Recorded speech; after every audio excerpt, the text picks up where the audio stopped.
Songs and prayers as the search continues for missing Eaton boy Scotty Morris.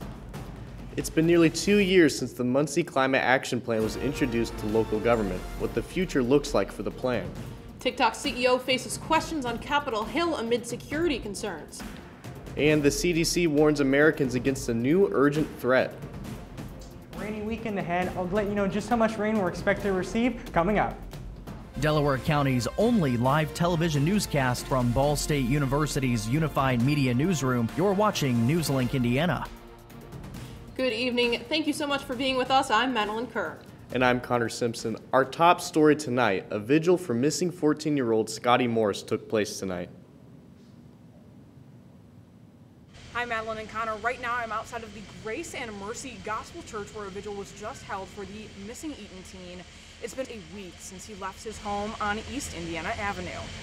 Inside the church, sights of candles and prayers, as a 14-year-old is still nowhere to be found. About 50 to 100 people were in attendance, including Eaton community and first responders. The vigil was a combination of 3 churches in town. I spoke with some attendees and they said they are hoping for Scotty's return very soon, and emotions continue to stay high until Morris is found. You're so loved by your family, by your community, by the world. The world loves you. You have brought the world together, sweetie. So come home.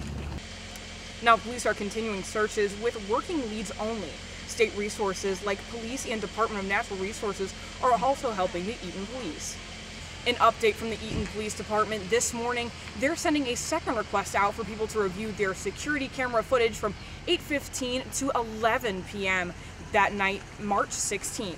So again, if you have any security camera footage from that night from 8:15 to 11 p.m., be sure to send any tips to the Eaton Police and call them at their phone number. In Eaton, I'm Grace Benkowski, NewsLink, Indiana. Thank you very much, Grace. There are currently 10 cities in Indiana that have passed a climate resolution, and in April 2021, Muncie became the 8th. Now the Muncie Climate Action Plan is underway and heading to the City Council. NewsLink Indiana's Avery Johnson is live with us in the studio and has been following the story for the past 2 years. Yeah, Connor and Madeline, it's been nearly 2 years since I covered history. The passing of Muncie's first ever climate resiliency resolution in a unanimous 9-0 vote. The Planet Muncie Committee has been working on the Climate Action Plan and is ready to present it to Council again for voting approval. I sat down with Jason Denetti today to talk about what the future of Muncie looks like. And looking at our greenhouse gas inventory that we had done actually before the climate resiliency resolution, and then trying to put together action steps and implementation steps that the city can take as far as reducing our carbon emissions and all of that. The update is that it took us longer than a year to put the plan together, but we're in the final stages of editing the climate action plan for Muncie, and we're going to give an update at the April Muncie City Council meeting on April 3rd. The Planet Muncie Committee was appointed shortly after the resolution had passed. And guys, members have been working hard to implement sustainability within our community ever since then. And I'll be at the City Council meeting on Monday, April 3rd, so be sure to tune in at 9 to get all the details. Thank you so much, Avery. Now, speaking of climate, we've had some, spring showers going on recently.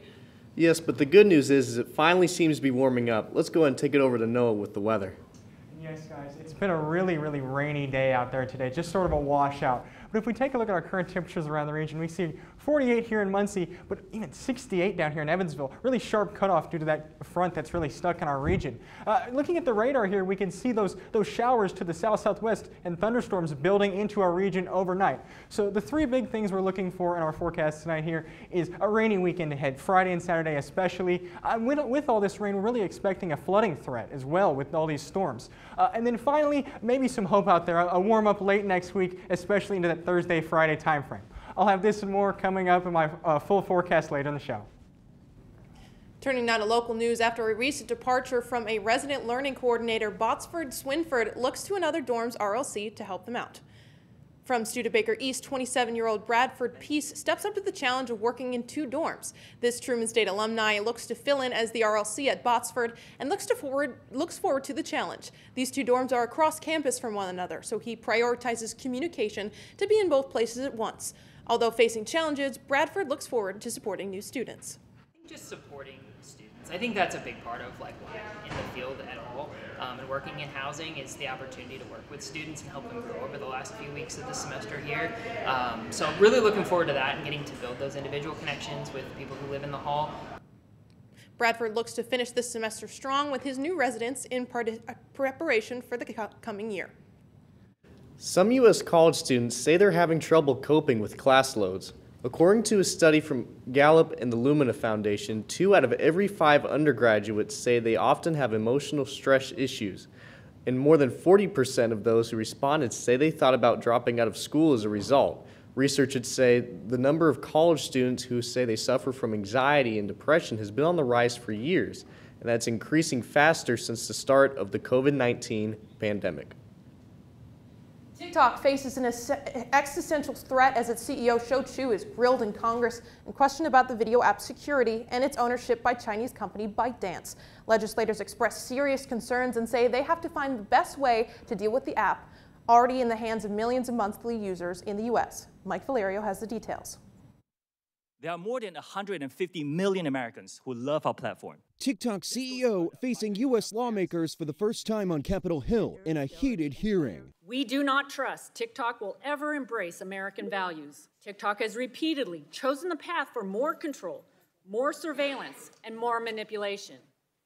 Your platform should be banned. U.S. lawmakers repeating calls for the ban of the video app based on national security concerns about the app's ability to collect data from its users. But TikTok CEO maintains the app doesn't collect any more data than other social media companies. We will firewall protected U.S. data from unwanted foreign access. CEO Shou Chew fighting back, attempting to reassure Congress his company has taken action to resolve fears the Chinese government could gain access to TikTok user data. The bottom line is this: American data stored on American soil by an American company, overseen by American personnel. But in the eyes of some experts, an all-out TikTok ban is unlikely. This app has millions of users. Right, so free speech and all of these other considerations come into play, and that's why I think we're far less likely to get a full ban and more likely to see some kind of potentially middle ground restriction. In Los Angeles, I'm Mike Valerio. In other online news, canceling free trials and subscriptions can be a hassle, but proposed federal regulations could make the process a bit easier. A proposal by the Federal Trade Commission would ban companies from trying to get customers through deceptive tactics. Under the new rules, consumers would be allowed to cancel memberships and subscriptions the same way they signed up. They would also require companies to provide detailed service terms before asking for billing information. The FTC says violators would have to pay tens of thousands of dollars in fines. The CDC warns Americans against a new threat. Find out how you can stay safe. And a big announcement from the White House on the coronavirus response team. We have the latest in moments.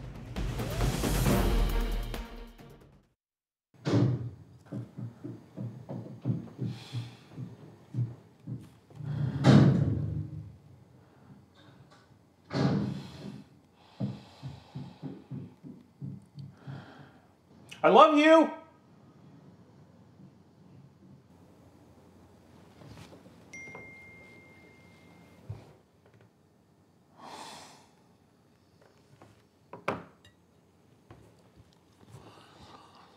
Prescription drug pricing points to corporate Freedom of the press is about your right to know. and Clark sheer athleticism. It's about your right to be informed. Today, there are real threats to press freedom Reaching residential areas. and your right to know about the world around us. We must protect our right to know, no matter what kind of news is important to you. Before it's too late, understand the threats. ProtectPressFreedom.org. The central and midwestern U.S. averages more than 850 tornadoes each year, and lately, the number of floods has been rising in the region too. So chances are, there will be more twisters and floods near here again. And between school, sports, and social lives, chances are, you won't be with your kids when it happens. Will they know what to do? Ready.gov/kids has all the educational tools and information to make the conversation easy.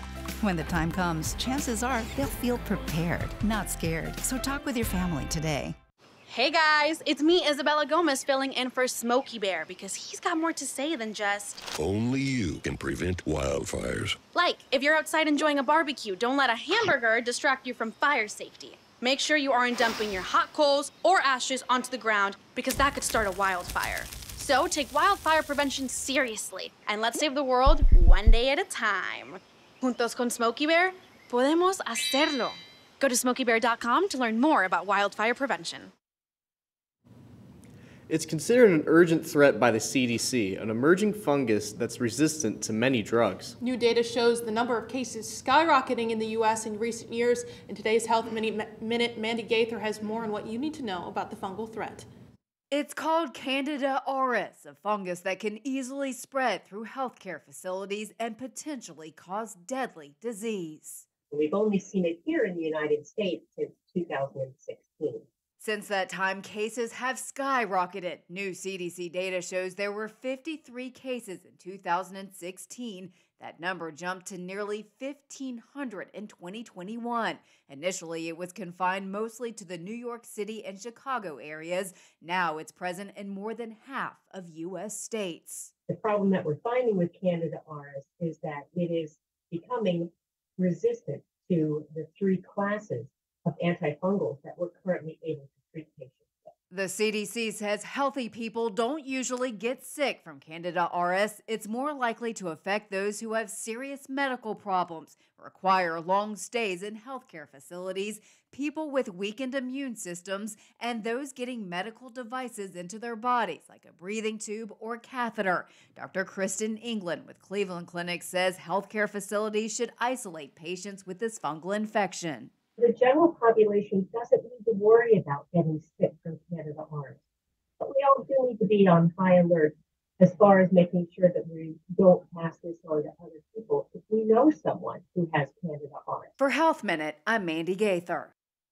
Candida auris is also resistant to some common disinfectants and can be carried on skin without causing symptoms, allowing it to spread more easily. But the U.S. Environmental Protection Agency lists products that it says can kill this fungus on its website. Now, this new threat comes as the White House it's officially disbanding its coronavirus response team in May. That action coincides with the Biden administration declaring the public health emergency over at that same time. According to the Washington Post, the team, mostly led by Dr. Ashish Jha, has been winding down in recent months. A senior White House official says the nation is in a much better and safer place than it was 3 years ago. Today, President Biden spoke on the Affordable Care Act and its impact on the United States. This marked 13 years since the program was introduced. He also used the time to speak out against Big Pharma. Americans spend more on prescription drugs than any advanced nation in the world. But for decades, we worked for decades, and I did this with Chris a long time. I would say Chris, Senator Dodd, a long time. We tried to take on Big Pharma.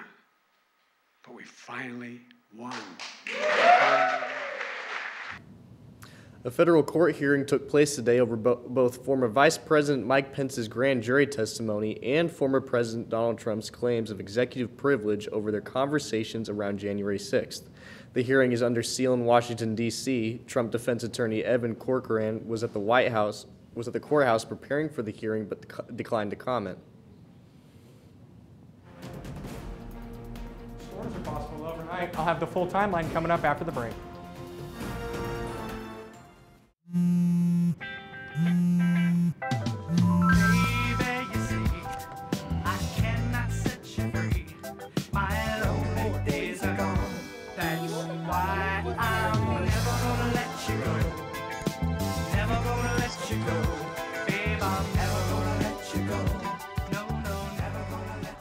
Here you go. Thank you. Thank you.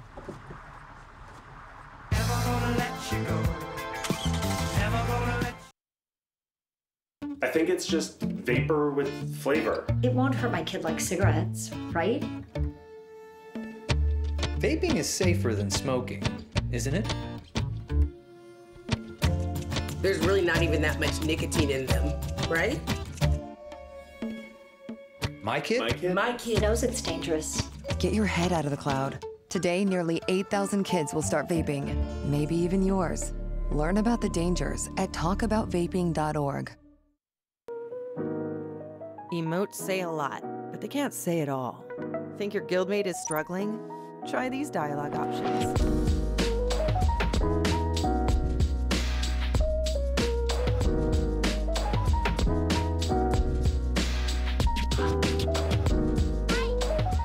Go beyond emotes. Check in with your guildmates at seizetheawkward.org.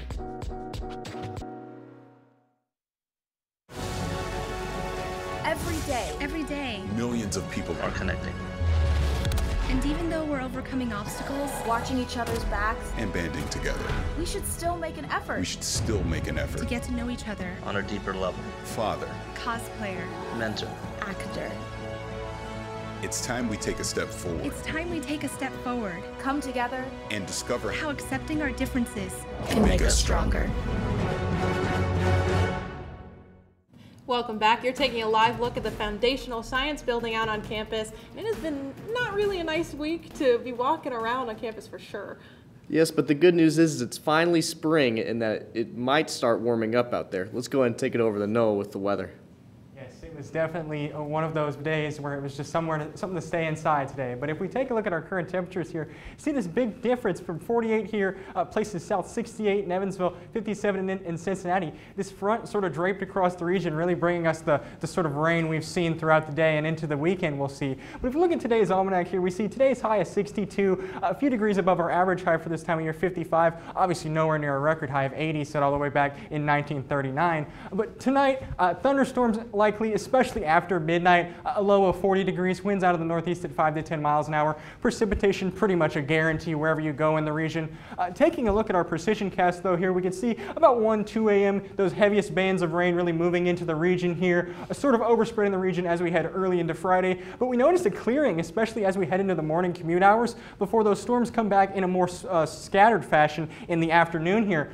See around 3 o'clock here, really going to be sort of scattered in nature until we get towards the later part of Friday evening here, when another batch of heavy rain really rolls through the region. And into Saturday morning, we still have this heavy rain persisting throughout the area. But once again, on Saturday morning here, we see this scattered rain really just sort of going to sort of peter off as we get further into the day, and really going to just be replaced by cloudy skies. But tomorrow, showers likely, high of 46. Winds are going to be out of the east at 10 to 15, gusting even higher. Rain accumulation going to be a big deal with this system. You can see north to south, places like Muncie and Anderson, a half an inch to an inch. More Indianapolis, Richmond area further south, going to get upwards of 1 or 2 inches of rain. And with a rain threat like that, you're always going to have to worry about flooding, and this one is no different. A flood watch here, 8 p.m. Thursday to 8 a.m. Saturday. Make sure watch out on those low-lying areas. You want to make sure to, turn around, don't drown. It's not worth it to try and drive your car through those really waterlogged areas. You can easily be carried away. But if we take a look at our 7-day forecast here, we could see, rainy on Friday and Saturday, but a warm and partly cloudy day as that rain sort of comes away, 57 on Sunday. Taking a look at Monday here, we could see down a few degrees to 51. Rain is only going to be, a 30% chance, especially in the afternoon. But as we look further into the week here, we could see temperatures really sort of moderate into the 50s as we head further into Tuesday, Wednesday, and even Thursday, where we may even see 60 in some places as that late week warm-up really comes and changes our weather for the better, honestly. Yeah, it's been kind of a dreary sort of week out, but I'm glad to see there's a little bit of, temperature spikes, a little bit of sun. I noticed you said in the middle of the week, so, that's kind of nice to see. There's some light at the end of the tunnel. Yeah, exactly. But definitely, great that it's warming up for spring.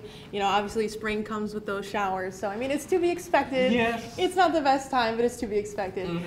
So thank you very much, Noah. We'll go ahead and throw it over to Dylan with sports. Thanks, Madeline. 2 local high school basketball teams' seasons have come to an end, and one Ball State athlete has the chance to show her skills on the national stage. All that and more next in sports. Here's your sandwich, miss. Oh, thank you. And your burger. Awesome, thank you. And your bowl of boiling water, sir.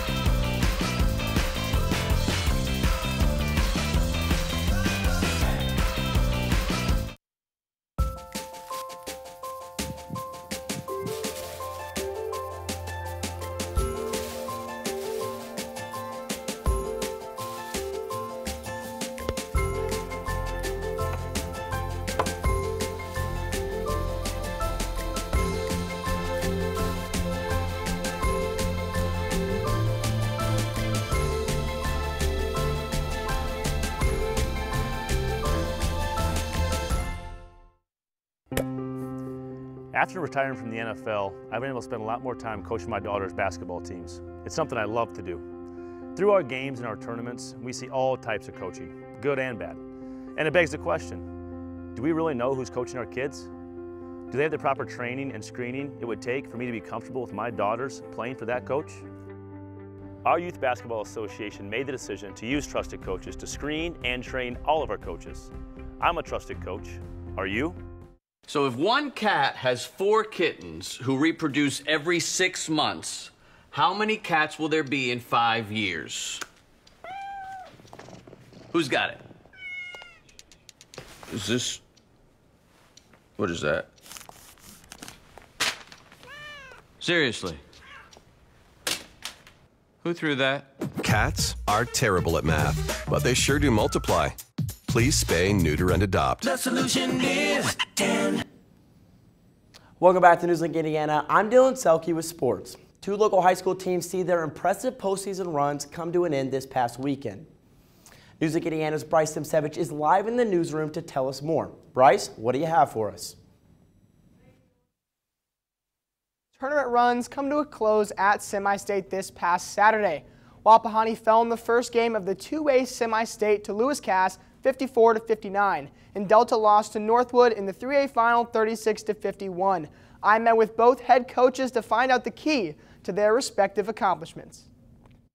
It was almost so visible to see, once we got, in deep into January and then into February, you could just see changes. And guys kind of bought into making some individual changes in how they approached practice and how they approached games and how they approached each other. And those changes don't just apply to this season. We got plenty of depth, but the expectation piece. We left there, and the conversation was, we've got to get to this next. We got to finish it out, and I think that's the approach. It takes certainly a lot of skill, and some luck along the way to do what we did. For Wapahani, a team built for success is exactly what they have been working toward for years in the making. This team was kind of formed throughout the last 4, 5, 6 years. And what I mean by that, these are a lot of these kids I've grown up with. My son Nate's a sophomore. They're kids that we've coached throughout youth basketball, middle school, and even high school. So we kind of put the pieces together throughout the years. Last year, we had 19 wins and lost in our sectional, and we're disappointed and kind of started making the plans that, hey, we got to change some things and grow closer together and, make some improvements, and we did. After a long, demanding campaign, the Raiders will use this offseason to get the much-needed rest they deserve and prepare for the season to come. We'll take a step back, my coaching staff and I and our families, and just kind of celebrate the season. But we expect to win. This is our 16th straight season at Wapahani. We've had a winning record. And I think that if 17th year, if it presents itself, we'll have a 17th year of winning. Wapahani and Delta both arrive in the offseason with ambitions of a campaign next year that will build off the achievements of this one. Live Simsevich, NewsLink, Indiana. A boys basketball state finals are this Saturday in Indianapolis. Make sure to tune in tomorrow at 8 a.m. for our morning show, Waking Up with Cardinal Weather. NewsLink Indiana's Andy Newman and Max Robson have the latest on how one Indiana team could make history. Even with her Cardinal basketball career over, graduate guard Thelma DisAugustdaughter will suit up one more time in the Cardinal and white. The reigning Ball State three-point leader is set to compete in the State Farm College Three-Point Championship at the men's Final Four in Houston. DisAugustdaughter will look to make one final three-point splash for the Cardinals next Thursday at 7:30 p.m. in Houston. As DisAugustdaughter looks to make a name for herself on the national stage, Ball State gymnast Suki Pfister already has. Pfister has been named to the Women's Collegiate Gymnastics Association, or WCGA, All-American second team. The junior is the first in the program history to earn regular season All-American honors. The Cardinal secures the spot after a 14th ranked regular season finish with a 9.915 score on vault. Pfister will return to action on Wednesday, March 29th at the NCAA Regionals in Norman, Oklahoma. Connor, Madeline, I am so excited to watch Thelma DisAugustdaughter in the three-point contest. She's been lining it up all year. Hopefully she can do it one more time, showing that Cardinal and white pride. Absolutely, and it's so great to see a former Ball State student on the national stage. That's going to be really exciting to watch, and I know a lot of people will be watching for sure. Oh, absolutely. How long do you guys think you could do a three-pointer? I don't know. I got a pretty good three-point shot. Hey, I've got all the confidence in the world. You guys know that. I think I would do great, but probably not if I was being honest with myself. But I think I could do an awesome job. Yeah, I think in that competition, we might be out of the lead. Might get whooped a little bit. Oh, definitely. Just like how I'm getting whooped in our NewsLink Indiana bracket challenge. I swear. Oh. Yeah, my bracket has gotten worse and worse as time's got on. There's been a few good ones, but it's gone bad. Awesome. Thank you so much, Dylan. We'll take a look at our anchor picks after the break.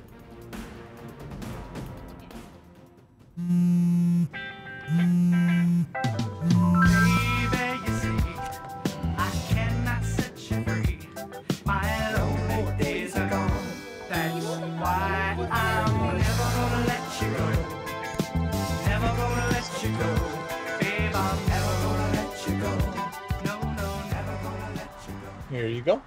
Thank you. Thank you.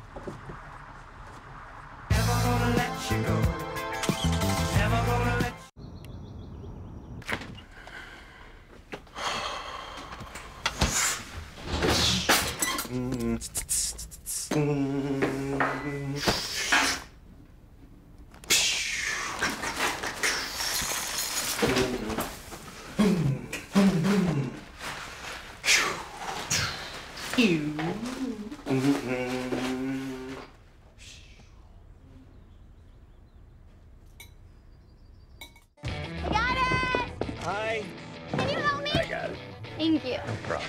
Just like the rules to surviving Zombieland, there are steps you can take to be prepared for an emergency. It's the right thing to do. Talk with your family to make a plan. Look for safe areas to meet up if separated. And stock up on supplies. It's never too early to get prepared, so start now. Right now? Right now. You can't predict emergencies, but you can be ready. You're welcome, America. Visit ready.gov today to learn more. Jordan knows he shouldn't eat this entire bowl of nachos, but tonight he's earned that right. Because a few hours ago, in the middle of happy hour, he recognized a sign. Not from the gods or a bolt of lightning, but from a double heart, a kissy face, and a fourth ha in ha ha ha. That's when Jordan knew he was buzzed. So when it was time to go, he got a ride home instead of driving. Be a legend like Jordan. Recognize your buzzed warning signs and get a ride home. Buzz driving is drunk driving. Welcome back, and spread the news. The Transportation Security Administration considers peanut butter a liquid. That means you aren't allowed to bring large containers of it onto planes. The TSA explained it defines the liquid as something with no definite shape that takes the shape of its container. The issue took off last week when podcaster Patrick Neve had his jar of peanut butter confiscated at airport security. Neve shared the experience in a Twitter post, and it went viral. The Weeknd is officially the most popular artist in the world. According to the Guinness World Records, the 33-year-old Canadian singer currently has the most monthly Spotify listeners, with 111.4 million as of March 20th. He also became the first artist to reach 100 million monthly listeners last month. Guinness says Miley Cyrus is the Weeknd's closest competitor, with 82.4 million monthly listeners. Now we'll go ahead and toss it over to Noah for a final look at weather. Yes, guys, I know, especially last night, had a lot of people waking up on campus for storms that rolled through, and tonight may be more of the same, honestly. I'm expecting a lot of those storms to move through tonight, especially into tomorrow morning. But if we take a look at our 7-day forecast, we can see that rain out of here normally by about midday Saturday. Sunday going to clear up and be a high of 57. Monday, some storms, especially in the middle of the afternoon. But after that, things are really going to settle down and then warm up as we head later into the week. Thank you, Noah. That's all tonight for NewsLink Indiana. Be sure to join us again tomorrow morning at 8 for our morning show, Waking Up with Cardinal Weather. And for news anytime, anywhere, go to ballstatedaily.com. Have a great night.